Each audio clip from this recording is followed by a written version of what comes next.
శుభోదయం. Global బెతేనియా Calvary ministry తరపున ఈ పునరుద్ధాన యొక్క దినమయందు మరొకసారి మీ అందరితో కూడా కలుసుకుని దేవుని యొక్క పరిశుద్ధమైన మాటలు ధ్యానించుటకును దేవుడు నాకు ఇచ్చిన మధురమైన అవకాశమును బట్టి నేను దేవునికి ప్రత్యేకమైన వందనాలు తెలియచేసుకుంటూ ఉన్నాను. ఈరోజు కూడా పరిశుద్ధమైన వేద గ్రంథంలో నుండి మరి యొక్క చక్కటి మాటను చదువుకుందాం. కీర్తనల గ్రంథము 37వ అధ్యాయము 3వ వచనాన్ని నేను చదువుతున్నాను. దయచేసి గమనించండి.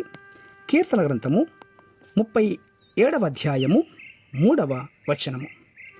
యెహోవాయందు నమ్మకముంచి మేలు చేయుము, దేశమందు నివసించి సత్యమును అనుసరించుము. దేవునికి మహిమ కలుగునిగాక. అవును ప్రియులారా, సత్యం అంటే ఏంటి? చాలామంది అడుగుతున్నటువంటి ప్రశ్న ఇది. కానీ సరి అయినటువంటి సమాధానాన్ని వెతుక్కోలేకపోతూ ఉంటున్నారు. అవును, యేసుక్రీస్తు వారు అన్నారు, నేనే మార్గమును సత్యమును జీవమును అని. మీరు సత్యమును ఎరుగుదురు, సత్యమును మిమ్మును స్వతంత్రులుగా చేయును అని మాట్లాడుతుంది. పరిశుద్ధాత్మ యొక్క ప్రభువును సత్యస్వరూపయగు ఆత్మ అని ప్రకటిస్తూ ఉంటుంది. కారణం, అది సత్యవంతుడైనటువంటి క్రీస్తు యేసు నుండి వచ్చినటువంటిది కాబట్టి. సత్యవంతుడైన క్రీస్తును లయపరిచేదానికోసమై యూదులు, పరిసయ్యులు, సద్దూకయ్యులు అందరూ ప్రయత్నించారు. సత్యవంతుణ్ణి సిలువ వేశారు, చంపారు.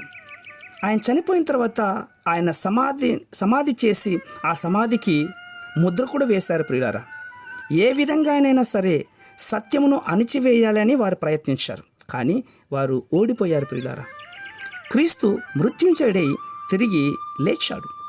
ఎప్పుడైనా సరే సత్యమే గెలుస్తుంది. యేసుక్రీస్తు వారు జయ క్రీస్తు, మర్చిపోవద్దు. చాలా కిందట భారతదేశంను పరిపాలించినటువంటి అశోక్ చక్రవర్తి గారి రాంచీలో ఒక స్థూలం లేపారు.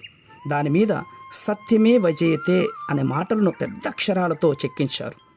మన దేశం స్వాతంత్ర దేశమైనప్పుడు అశోక చక్రమును జాతీయ పతాకములో నాణ్యములో ముద్రించారు. సత్యమే విజయతే అన్నటువంటిది జాతీయ స్వరూపమైపోయింది. దాని అర్థం ఏంటి? సత్యమే గెలవాలి అని. సత్యమే జయతే అన్నటువంటిది ఈ లోకమంతటా కూడా అన్యాయం జరుగుతుంటుండగా అన్యాయమే మన కంటికి కనపడుతూ ఉంటుంది కదా. అవును, నేను ప్రభువును వెంబడించడం వలన నాకేం ప్రయోజనము అని తలంచుకుంటూ ఉన్నావా? ప్రియులారా, సమస్యలు పోవద్దు. సత్యవంతుడైనటువంటి దేవుడు మన పక్షాన ఉన్నాడు. సత్యమే విజయతే. లోకమందు వందలాది మతాలు ఉండొచ్చు, మతస్థాపకులు ఉండొచ్చు, చివరికి సత్యమే జయిస్తుంది. సత్యవంతుడైనటువంటి యేసుక్రీస్తు వారు రాజులకు రాజుగా, ప్రభువులకు ప్రభువుగా భూమి మీదకి వచ్చి పరిపాలిస్తాడు. అవును, అది నమ్మాలి. అందుకే సత్యమే విజయతే అన్నది. కల్వరి సిలువలో ఈ సత్యము జయించింది. ఎలా అంటారా? పరిసయ్యులు సిద్ధపరిచినటువంటి అబద్ధ సాక్ష్యాలు, సమాధిని కాపాడేట కోసం నియమించినటువంటి కాపలివారు, ప్రభుత్వ శాసనాలు, రాజకీయ యాజకులు, అన్యాయంగా సాక్ష్యం చెప్పిన వారు ఎవ్వరూ కూడా యేసుక్రీస్తు వారిని సమాధి చేయలేదు.